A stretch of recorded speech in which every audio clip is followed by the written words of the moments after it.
पंचमुखी बालाजी क्यों कहा जाता है, ये कहानी सुना रही हूँ। हनुमान जी को पंचमुखी बालाजी इसलिए कहा जाता है कि लंका में महाबली मेघनाथ के साथ बहुत ही भीषण युद्ध चला। अंत में मेघनाथ मारा गया। रावण, जो अब तक मंद में चूर था, वह राम की सेना और लक्ष्मण का पराक्रम सुनकर थोड़ा तनाव में आया। रावण को कुछ दुखी देखकर रावण की माँ केकसी ने उसके पताल में बसे 2 भाइयों अहिरावण और महिरावण की याद दिलाई। रावण को याद आया कि वह दोनों तो उसके बचपन के मित्र रहे हैं। लंका का राजा बनने के बाद उनकी सुध भी नहीं रही थी। रावण यह भली प्रकार जानता था कि अहिरावण और महिरावण तंत्र मंत्र के महापंडित हैं, जादू टोने के धनी और माँ कामसा के परम भक्त हैं। रावण ने उन्हें बुला भेजा और कहा कि वह अपने छल और कौशल से श्री राम और लक्ष्मण का सफाया कर दें। ये बात दूतों के जरिए उन्होंने उनको बताई। तो राम का सफाया चाहने के बाद यह बात दूतों के जरिए विभीषण को पता चल गई। युद्ध में अहिरावण और महिरावण जैसे परम महाबली के शामिल होने से विभीषण चिंता में पड़ गई। विभीषण को लगा कि भगवान श्री राम और लक्ष्मण की सुरक्षा व्यवस्था और कड़ी करनी चाहिए। इसके लिए उन्हें सबसे बेहतर लगा कि इसका जिम्मा परमवीर हनुमान जी को सौंप दिया जाए।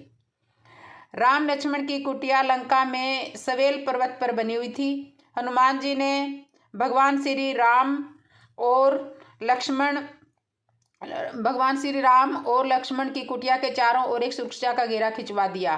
कोई जादू टोना तंत्र मंत्र का असर या मायावी राक्षस उसके भीतर नहीं आ सकता था। अहिरावण और महिरावण श्री राम और लक्ष्मण को मारने के लिए उनकी कुटिया पर पहुंचे। इस सुरक्षा घेरे के आगे उनकी एक न चली, असफल रहे। ऐसे में उन्होंने एक चाल चली। महिरावण अब विभीषण का रूप धर के कुटिया में घुस गया। राम और लक्ष्मण पत्थर की सपाट शिलाओं पर गहरी नींद में सो रहे थे। दोनों राक्षसों ने बिना आहट के शिला समेत दोनों भाइयों को उठा लिया और अपने निवास पताल की ओर लेकर चल दिए। विभीषण लगातार सतर्क रहे थे। उन्हें कुछ देर में ही पता चल गया कि कोई अनहोनी घट चुकी है। विभीषण को महिरावण पर ही शक था, तो उन्होंने राम और लक्ष्मण की जान की चिंता सताने लगी। विभीषण ने हनुमान जी को महिरावण के बारे में बताते हुए कहा कि वे उसका पीछा करें। लंका में अपने रूप में घूमना राम भक्त हनुमान के लिए ठीक न था, सो उन्होंने पक्षी का रूप धारण कर लिया और पक्षी का रूप में ही निकुभला नगर पहुंच गए। निकुलाभला नगरी में पक्षी रूप में धरे हनुमान जी ने कबूतर और कबूतरी को आपस में बतियाते हुए सुना। कबूतर कबूतरी से कह रही थी कि अब रावण की जीत पक्की है। अहिरावण और महिरावण राम लक्ष्मण को बलि चढ़ा देंगे। बस सारा युद्ध समाप्त। कबूतर की बातों से ही बजरंग बली को पता चल गया कि दोनों राक्षस राम और लक्ष्मण को सोते में उठाकर कामाक्षी देवी को बलि चढ़ाने पाताल लोक ले गए हैं। हनुमान जी की वायु वेग से रसातल की ओर बढ़े और तुरंत वहां पहुंचे। हनुमान जी को रसातल के प्रवेश द्वार पर एक अद्भुत पहरेदार मिला। इसका आधा शरीर वानर का और आधा मछली का था। उसने हनुमान जी को पाताल में प्रवेश से रोक दिया। पाताल द्वार पर हनुमान जी बोले कि मुझको परास्त किए बिना तुम्हारा भीतर जाना असंभव है। दोनों में लड़ाई ठन गई। हनुमान जी की आशा के विपरीत यह बड़ा ही बलशाली और कुशल योद्धा निकला। दोनों ही बड़े बलशाली थे। दोनों में बहुत भयंकर युद्ध हुआ, परंतु बजरंग बली के आगे एक कोई नहीं टिक सका। आखिरकार हनुमान जी ने उसे हरा तो दिया, पर उस द्वारपाल की प्रशंसा करने से नहीं रह सके। हनुमान जी ने उस वीर से पूछा कि वीर, तुम अपना परिचय दो। तुम्हारा स्वरूप भी कुछ ऐसा है कि उससे कौतूहल हो रहा है। उस वीर ने उत्तर दिया, हनुमान का पुत्र हूँ और एक मछली से पैदा हुआ हूँ। मेरा नाम मकरध्वज है। हनुमान जी ने यह सुना तो आश्चर्य में पड़ गए और वीर की बात सुनने लगे। मकरध्वज ने कहा, लंका दहन के बाद हनुमान जी समुद्र में अपनी अग्नि शांत करने पहुंचे। उसके शरीर से पसीने के रूप में तेज गिरा। उस समय मेरी माँ ने आहार के लिए मुख खोला था। वह तेज मेरी माँ अपने मुख में ले लिया और गर्भवती हो गई। उसी से मेरा जन्म हुआ है। हनुमान जी ने जब यह सुना तो मकरध्वज को बतलाया कि वह ही वीर हनुमान हैं। फिर तो दोनों में बहुत ज़्यादा प्रेम हुआ और मकरध्वज ने हनुमान जी के चरण स्पर्श किए और हनुमान जी ने भी अपने बेटे को गले से लगा लिया और वहां आने का पूरा कारण बताया। उन्होंने अपने पुत्र से कहा कि अपने पिता के स्वामी की रक्षा में सहायता करो। मकरध्वज ने हनुमान जी को बताया कि कुछ ही देर में राक्षस बलि के लिए आने वाले हैं। बेहतर होगा कि आप रूप बदलकर कामसी के मंदिर में जाकर बैठ जाएं। उनको सारी पूजा झरोके से करने को कहे। हनुमान जी ने पहले तो मधुमक्खी का वेश धारण किया, माँ कामसी के मंदिर में घुस गए। हनुमान जी ने माँ कामसी को नमस्कार करके सफलता की कामना की और फिर पूछा, है क्या माँ आप वास्तव में श्री राम और लक्ष्मण की बलि चाहती हैं? हनुमान जी ने इस प्रश्न पर माँ कामसी ने उत्तर दिया कि नहीं, मैं दुष्ट अहिरावण और महिरावण की बलि चाहती हूँ। ये दोनों मेरे भक्त तो हैं पर अधर्मी और अत्याचारी भी है। आप अपने प्रयत्न करो, सफल रहोगे। मंदिर में 5 दीपक जल रहे थे, अलग अलग दिशाओं और स्थान पर। माँ ने कहा, यह दीप अहिरावण ने मेरी प्रसन्नता के लिए जलाए हैं। जिस दिन से ये एक साथ बुझा दिए जा सकेंगे उस दिन सुनिश्चित हो सकेगा, अंत सुनिश्चित हो चुकेगा। इस बीच गाजे बाजे का शोर सुनाई पड़ने लगा। अहिरावण महिरावण बलि चढ़ाने के लिए आ रहे थे। हनुमान जी ने जब माँ कामसी का रूप धरा। अब अहिरावण और महिरावण मंदिर में प्रवेश करने ही वाले थे कि हनुमान जी का महिला स्वर गूंजा। हनुमान जी बोले, मैं कामसी देवी हूँ और आज मेरी पूजा झरोखे से करो। झरोखे से पूजा आरंभ हुई और ढेर सारा चढ़ावा माँ कामसी को झरोखे से चढ़ाया जाने लगा। अंत में बंधक बलि के रूप में राम और लक्ष्मण को भी उसी में डाला गया। दोनों बंधन में बेहोश थे। हनुमान जी ने तुरंत उन्हें बंधन मुक्त कराया। अब पाताल लोक से निकलने की बारी थी, पर उससे पहले माँ कामसी के सामने अहिरावण और महिरावण की बलि देकर उनकी इच्छा पूरी करना और दोनों राक्षसों को उनके किए की सजा देना शेष था। अब हनुमान जी ने मकरध्वज को कहा कि वह अचेत अवस्था में लेटे हुए भगवान राम और लक्ष्मण का खास ध्यान रखें और उसके साथ मिलकर दोनों राक्षसों के खिलाफ युद्ध छेड़ दिया। पर यह युद्ध आसान नहीं था। अहिरावण और महिरावण बड़ी मुश्किल से मरते तो फिर 5 के रूप में जिंदा हो जाते। इस विकट स्थिति ने मकरध्वज ने बताया कि अहिरावण की एक पत्नी नाग कन्या है। अहिरावण उसे बलात्कार लाया था। वह उसे पसंद नहीं करती, मन मार के उसके साथ रहती है। अहिरावण के राज वह जानती होगी, उससे उसकी मौत का उपाय पूछा जाए। आप उसके पास जाएं और सहायता मांगें। मकरध्वज ने राक्षस को युद्ध में उलझाए रखा और उधर हनुमान अहिरावण की पत्नी के पास पहुंचे। नाग कन्या से उन्होंने कहा कि यदि तुम अहिरावण के मृत्यु का भेद बता दो तो हम उसे मारकर उसके चुगल से तुम्हें मुक्ति दिला सकेंगे।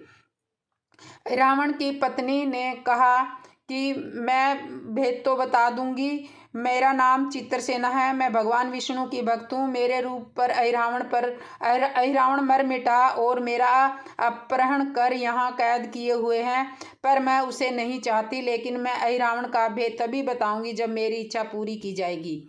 हनुमान जी ने अहिरावण की पत्नी नाग कन्या चित्रसेना से पूछा कि अहिरावण की मृत्यु का रहस्य बताने के बदले में आप क्या चाहती हैं? आप मुझसे अपनी शर्त बताएं, मैं उसे जरूर मानूंगा। चित्रसेना ने कहा, दुर्भाग्य से अहिरावण जैसा असुर मुझे हर लाया। इससे मेरा जीवन खराब हो गया। मैं अपने दुर्भाग्य को सौभाग्य में बदलना चाहती हूँ। आप अगर मेरा विवाह श्री राम से करने को वचन दे तो मैं अहिरावण के वध का रहस्य आपको बताऊंगी। हनुमान जी सोच में पड़ गए और उन्होंने बहुत सोचा और फिर भगवान श्री राम को तो एक पहले से ही निष्ठ पत्नी अपनी धर्म पत्नी देवी सीता को मुक्त कराने के लिए असुरों से युद्ध कर रहे हैं। वह किसी और से विवाह की बात तो कभी नहीं स्वीकारेंगे। मैं कैसे वचन दे सकता हूँ। फिर सोचने लगे कि यदि समय पर उचित निर्णय न लिया गया तो स्वामी के प्राण भी संकट में बन जाएंगे। और असमय की स्थिति में बेचैन हनुमान जी ने ऐसी राह निकाली कि सांप भी मर जाए और लाठी भी न टूटे। हनुमान जी बोले, तुम्हारी शर्त स्वीकार है, पर हमारी भी एक शर्त है। यह विवाह तभी होगा जब तुम्हारे साथ भगवान राम जिस पलंग पर आसीन होंगे वह सही सलामत रहना चाहिए। यदि वह टूटा तो इसे अपशगुन मानकर वचन से पीछे हट जाऊंगा। जब महाकाव्य अहिरावण के बैठने से पलंग नहीं टूटता तो क्या श्री राम के बैठने से पलंग टूटेगा। यह सोचकर चित्रसेना तैयार हो गई। उसने अहिरावण समेत सभी राक्षसों के अंत का सारा भेद बता दिया। चित्रसेना ने कहा, दोनों राक्षसों के बचपन की बात है। इन दोनों के कुछ शरारती राक्षस मित्रों ने कहीं से एक भामरी को पकड़ लिया। मनोरंजन के लिए वह उसे भामरी को बार बार कांटों से छेड़ रहे थे। भामरी साधारण भामरी न थी, वह भी बहुत मायावी थी, किंतु किसी कारणवश वह पकड़ में आ गई थी। भामरी की पीड़ा सुनकर अहिरावण और महिरावण को दया आ गई और अपने मित्रों से लड़कर उसे छुड़ा दिया। मायावी भामरी का पति भी अपनी पत्नी की पीड़ा सुनकर आया था। अपनी पत्नी की मुक्ति से प्रसन्न होकर अपनी पत्नी की परीक्षा सुनकर उस भोरे ने वचन दिया कि तुम्हारे उपकार का बदला हम सभी भ्रमर जाति मिलकर चुकाएंगे। ये भोरे अधिकतर उसके शयन कक्ष के पास रहते थे। वे सब बड़ी भारी संख्या में हैं। दोनों राक्षसों को जब भी मारने का प्रयास हुआ और वे मरने को हो जाते हैं तब भ्रमर उसके मुख में एक बूंद अमृत डाल देते हैं। उस अमृत के कारण ये दोनों राक्षस मर कर भी जिंदा हो जाते हैं। इसके कई रूप उसी अमृत के कारण हैं। इन्हें जितनी बार भी फिर से जीवन दिया गया उनके उतने रूप बन गए हैं। इसलिए आपको पहले इन भंवरों को मारना होगा। हनुमान जी रहस्य जानकर लौटे। मकरध्वज ने अहिरावण को युद्ध में उलझा रखा था तो हनुमान जी ने भंवरों का खात्मा शुरू कर दिया। वे आखिर हनुमान हैं। हनुमान जी के सामने कहाँ तक टिकते। जब सारे भ्रमर खत्म हो गए तो केवल एक बचा तो वह हनुमान जी के चरणों में लौट गया।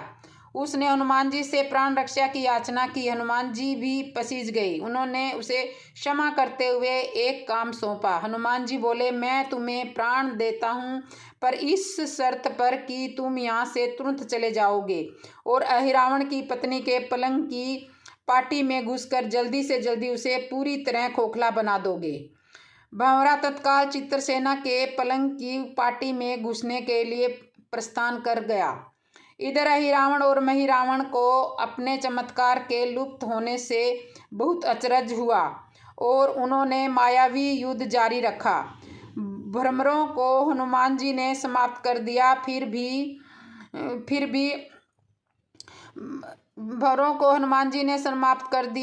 भी हनुमान जी और मकरध्वज के हाथों अहिरावण और महिरावण का अंत नहीं हो पा रहा था। यह देखकर हनुमान जी कुछ चिंतित हुए। फिर उन्होंने कामाक्षी देवी का वचन याद आया। देवी ने बताया था कि अहिरावण की सिद्धि है कि जब पांचों दीपक एक साथ बुझेंगे तभी वे नए नए रूप धारण करने में असमर्थ होंगे और उनका वध हो सकेगा। हनुमान जी ने तत्काल पंचमुखी रूप धारण कर लिया।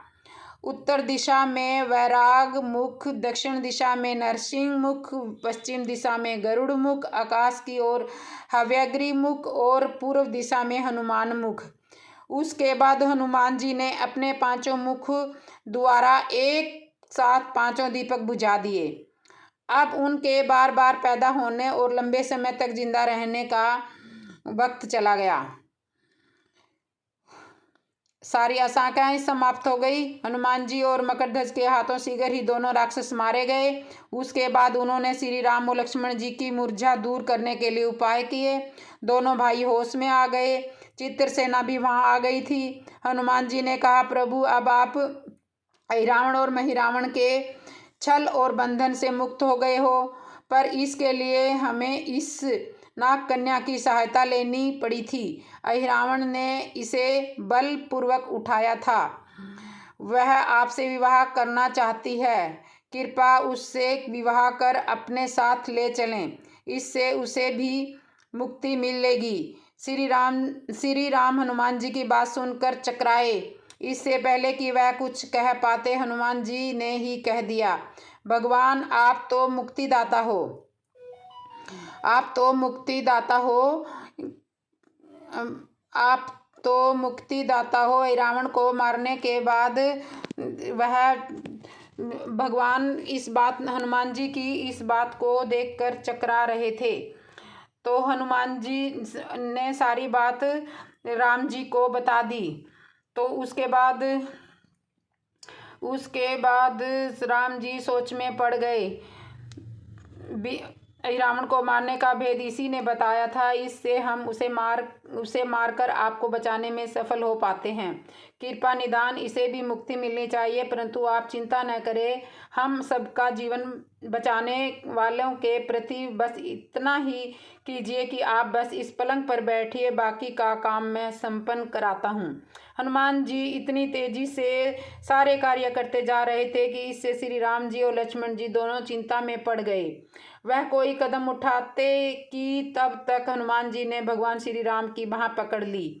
हनुमान जी ने भावावेश में प्रभु श्री राम की बाह पकड़कर चित्रसेना के उस सजे धजे विशाल पलंग पर बिठा दिया। श्री राम कुछ समझ पाते कि तभी पलंग की खोखली पाटी चरमराकर टूट गई और वो वचन से उसको नाग कन्या का वचन टूट गया। पलंग धराशायी हो गया। चित्रसेना भी जमीन पर आ गिरी। हनुमान जी भी हंस पड़े और चित्रसेना से बोले, अब तुम्हारी शर्त तो पूरी नहीं हुई, इसलिए यह विवाह नहीं हो सकता। तुम मुक्त हो और हम तुम्हें तुम्हारे लोक भेजने का प्रबंध करते हैं। चित्रसेना समझ गई कि इसके साथ छल हुआ है। उसने कहा कि उसके साथ छल हुआ है। मर्यादा पुरुषोत्तम के सेवक उनके सामने किसी के साथ छल करे, यह तो बहुत अनुचित है। मैं हनुमान को श्राप दूंगी। चित्रसेना हनुमान जी को श्राप देने ही जा रही थी कि श्री राम का सम्मोहन भंग हुआ। वह इस पूरे नाटक को समझ गए। उन्होंने चित्रसेना को समझाया, मैंने एक पत्नी धर्म से बंधे होने का संकल्प लिया है, इसलिए मैं आपसे शादी नहीं कर सकता। हनुमान जी को यह सब कुछ करना पड़ा, इसे क्षमा कर दो। क्रोध चित्रसेना तो उससे विवाह की जिद पकड़े बैठी थी। श्री राम ने कहा, मैं जब द्वापर में श्री कृष्ण अवतार लूंगा तब तुम्हें सभ्य भामा के रूप में अपनी पटरानी बनाऊंगा। इससे वह मान गई। हनुमान जी ने चित्रसेना को उसके पति के पास पहुंचा दिया। चित्रसेना को प्रभु ने अगले जन्म में अपनी पत्नी बनाने का वरदान दिया था। भगवान विष्णु की पत्नी बनने की चाह में उसने स्वयं को अग्नि में भस्म कर लिया। श्री राम और लक्ष्मण मकरध्वज और हनुमान जी सहित वापिस लंका में सुवेल पर्वत पर लौट आए। बोलो जय पंचमुखी हनुमान जी की। ऐसी ही वीडियो देखने के लिए आप मेरे चैनल को सब्सक्राइब कर लीजिए। धन्यवाद।